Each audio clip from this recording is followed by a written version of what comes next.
দুনিয়াতে যত অদ্ভুত অদ্ভুত প্রশ্ন সব আপনি মুসা আলাহিস সাল্লামের মাথা থেকে পাবেন। বিভিন্ন বিষয়ে আল্লাহরে প্রশ্ন করতেন। সাইয়েদনা মুসা আলাহিস সাল্লাম আল্লাহরে বললেন, আল্লাহ আপনি আমার এমন একটা জিকির শিখাইয়া দেন যে জিকিরটার শব্দ আপনি আর আমি ছাড়া কেউ জানবে না।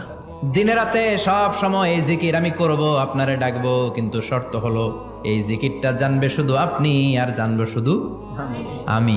আল্লাহ বললেন, মুসা পড়ো লা ইলাহা ইল্লাল্লাহ। মুসা আলাইহিস সালাম কয়, মাবুদ এটা তো জাতীয় জিকির, সবাই জানে।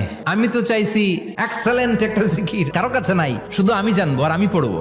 আল্লাহ বললেন, মুসা এই লা ইলাহাকে যদি এক পাল্লায় রেখে দাও, তাম বিশ্ব, 7 আকাশ 7 জমিনটারে তুলে যদি তুমি আরেক পাল্লায় রেখে দাও, লা রাজাহাত কাফাতু লা ইলাহা ইল্লাল্লাহ, মুহূর্তের মধ্যে লা ইলাহার পাল্লা ভারী হয়ে যাবে।